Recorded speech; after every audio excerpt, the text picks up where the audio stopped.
15 राज्यों की खाली 57 राज्यसभा सीटों पर चुनाव की तारीखों का ऐलान कर दिया गया है। इन सीटों पर अब 10 जून को मतदान होगा। मालूम हो कि सदस्यों का कार्यकाल खत्म होने के बाद ये सीटें रिक्त हो गई हैं। इससे पहले 31 मार्च को 6 राज्यों की 13 राज्यसभा सीटों के लिए चुनाव संपन्न हुए थे। वहीं 10 जून को राजस्थान की 4 सीटों के लिए भी चुनाव होंगे। ओम माथुर, केजे अल्फोंस, राजकुमार वर्मा और हर्षवर्धन का कार्यकाल पूरा हो रहा है। संविधान के मुताबिक राज्यसभा में सदस्यों की अधिकतम संख्या 250 निर्धारित की गई है, जिसमें 238 सदस्यों के लिए चुनाव का प्रावधान है, जबकि 12 सदस्य राष्ट्रपति नॉमिनेट करते हैं।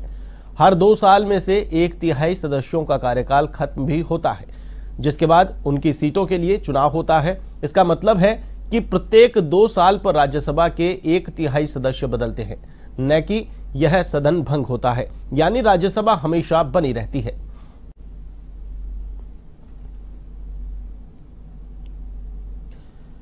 इस खबर पर अधिक अपडेट के लिए मेरे साथ फोनलाइन पर मौजूद है हमारे वरिष्ठ संवाददाता नीरज मेहरा। नीरज जी, 15 राज्यों की 57 सीटें खाली हो रही हैं और चुनाव का तारीखों का ऐलान कर दिया गया है। क्या कुछ इस चुनाव में बीजेपी राज्यसभा में मजबूत होने जा रही है या फिर अब संघर्ष करना पड़ेगा? देखिए, राजस्थान की 4 सीटों सहित 15 राज्यों की 57 सीटों पर राज्यसभा चुनाव होने जा रहे हैं। सबसे बड़ी बात है कि राजस्थान की जो 4 सीटें हैं अभी मौजूदा समय में वो भारतीय जनता पार्टी के पास थी। इसमें ओम माथुर जी, केजी अल्फोंस, राजकुमार वर्मा और हर्षवर्धन राज्यसभा सदस्य राजस्थान के कोटे में से थे जी। अब 4 में से 3 सीटों पर कांग्रेस पार्टी का जो है सदस्य चुने जाएंगे। वहीं 1 सीट भारतीय जनता पार्टी के खाते में जाएगी। तो सीधा सीधा राजस्थान में 3 सीटों का नुकसान भारतीय जनता पार्टी को होगा, वहीं कांग्रेस को 3 सीटों का फायदा होने वाला है। इसी तरह अन्य सीटों पर भी अलग अलग आंकड़े हैं। जहां पर भारतीय जनता पार्टी का बहुमत है वहां भारतीय जनता पार्टी के सदस्य चुने जाएंगे। जहां दूसरी पार्टियों के चुनाव में विधायक ज्यादा है वहां पर दूसरी पार्टियों के जो है राज्यसभा सदस्य चुने जाएंगे। लेकिन राजस्थान को लेकर साफ तौर पर 4 सीटों में से 3 सीटें कांग्रेस के खाते में जाएगी, जो कांग्रेस के लिए अच्छी बात है। और कांग्रेस इस तैयारी में है कि राजस्थान से कौन कौन राज्यसभा चुनाव में जा सकता है, इसका निर्णय पार्टी आलाकमान करेगी। चिंतन शिविर फिलहाल राजस्थान में चल ही रहा है, तो चिंतन शिविर के बाद में ही राजस्थान में तस्वीर साफ हो सकेगी। राजस्थान से 3 सीटों पर कांग्रेस पार्टी किस किस को उम्मीदवार बनाती है और 34 सीट पर क्या चुनाव होते हैं या फिर क्योंकि वो भारतीय जनता पार्टी का यहाँ पर बहुमत है, ऐसे में वो 34 सीट जो है भारतीय जनता पार्टी के खाते में ही मानी जा रही है। लेकिन फिर भी निर्दलीय काफी सारे सदस्य जीते हुए हैं विधायक। तो ऐसी स्थिति में कांग्रेस पार्टी भी चौथा उम्मीदवार तो उतारेगी, लेकिन वो जाहिर सी बात है कि संभावनाएं उसकी कम ही नजर आती है। ऐसी स्थिति में 3 सीटों पर कांग्रेस और 1 पर भारतीय जनता पार्टी का राज्यसभा सदस्य चुना जाना तय है। आशीष जी, बिल्कुल। जिस प्रकार से केंद्र में मोदी की सरकार है और मोदी सरकार के सामने राज्यसभा में अपना बहुमत रखना काफी मायने में अहम हो जाता है, तो ऐसे में 15 राज्यों में 57 सीटों पर पूरा फोकस बीजेपी का होगा। देखिए, फोकस तो बीजेपी का होगा, लेकिन जैसे मैंने बताया कि क्योंकि ये आम आदमियों को चुनाव नहीं है, जो चुने हुए सदस्य हैं वे ही जो यानी कि विधायक है वही जो अपने मताधिकार का प्रयोग करते हैं। ऐसी स्थिति में जिन राज्यों में, क्योंकि अब तो बहुमत देखिए अधिकांश राज्यों में राजस्थान और छत्तीसगढ़ को छोड़कर सभी राज्यों में भारतीय जनता पार्टी का ही बहुमत है। पंजाब में आपका है तो कुछ सदस्य आपके जीत के जाएंगे, कुछ सदस्य पश्चिम बंगाल में तो वहाँ पे ममता बनर्जी के जीत कर जाएंगे।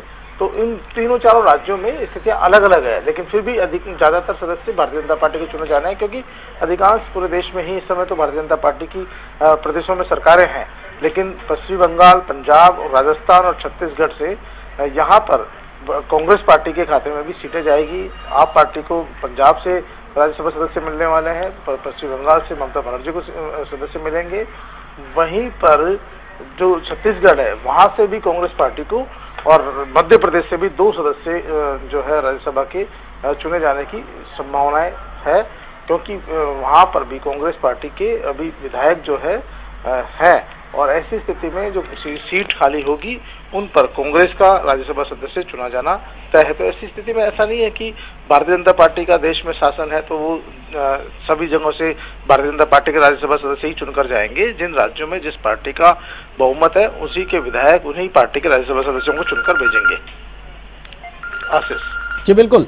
नीरज जी, यहाँ पर सबसे बड़ा अहम सवाल राजस्थान की अगर बात करें 4 सीटों पर, जहां पर बीजेपी के जो उम्मीदवार होने हैं या फिर जो वर्तमान में राज्यसभा सांसद है उनको कहां सेट किया जाएगा? साथ ही साथ कांग्रेस के लिए बड़ी चुनौती ये होगी कि कांग्रेस अब किन चेहरों पर दांव खेलेगी, किन चेहरों को आगे बढ़ाएगी, क्योंकि कांग्रेस और बीजेपी दोनों में ही भीतरघात और जो दोनों ही पार्टियों में धड़ेबंदी की जो खबरें हैं उनके सामने एकजुटता का परिचय देना एक बड़ा चैलेंज। देखिए आशीष, सबसे बड़ी बात है कि कांग्रेस पार्टी में तो चुनाव राज्यसभा जाने वालों की फहरिस्त बहुत लंबी है, क्योंकि वहां तो जितने भी कांग्रेस पार्टी के जो सीनियर नेता जो चुनाव हार चुके हैं वो सभी लोग राज्यसभा जाना चाहते हैं, तो वहां तो लंबी लिस्ट है, लंबी सूची है। अब ऐसे में पार्टी आलाकमान को तय करना कि पार्टी के लिए कौन फायदेमंद है, आने वाले जो विधानसभा चुनाव उनके मद्देनजर तमाम बातों का इसमें ख्याल रखा जाएगा कि किस वर्ग को देनी है, किस व्यक्ति को देनी है, किस नेता को बनाया जाए, भेजा जाए, जिससे पार्टी को उसके राज्यसभा में भेजे जाने का फायदा मिले। फिलहाल जो भारतीय जनता पार्टी का कॉम्बिनेशन था, यहाँ पे ओम माथुर एक वरिष्ठ नेता भारतीय जनता पार्टी के पूर्व प्रदेश अध्यक्ष रहे हैं, वे सामान्य वर्ग से थे। केजे अल्फोंस जो है अल्पसंख्यक वर्ग से थे, राजकुमार वर्मा अनुसूचित जाति वर्ग से थे और हर्षवर्धन जी जो है सामान्य वर्ग से थे। तो इन्होंने सभी वर्गों का ख्याल इसमें रखा हुआ था और इनका सबका अलग अलग जगह पर, अलग अलग स्थानों पर इनका फायदा पार्टी को मिलता रहा, पार्टी प्लेटफॉर्म पर। क्योंकि देखिए ओम प्रकाश माथुर का एक अपना वजूद है, केजे अल्फोंस जो उनका केरल में अच्छा प्रभाव था, राजकुमार वर्मा का अनुसूचित जाति वर्ग में, क्योंकि वो BR अम्बेडकर वेलफेयर सोसाइटी जुड़े हुए रहे थे, तो काफी जगह उनका फायदा मिला, पार्टियों को फायदा मिलता। पार्टी अपना नफा नुकसान जरूर देखती है। अब कांग्रेस पार्टी के सामने संकट ये है कि क्या कांग्रेस पार्टी भारतीय जनता पार्टी की तरह ही अपने उम्मीदवारों को उतारती है, क्या इसी सीक्वेंस में उतारती है, या फिर उनका कोई अलग आंकलन चल रहा है? क्या वो SC की जगह SC, सामान्य वर्ग की जगह सामान्य वर्ग और अल्पसंख्यक की जगह अल्पसंख्यक को ही मौका देती है, या फिर कुछ और अलग गणित के हिसाब से काम करती है?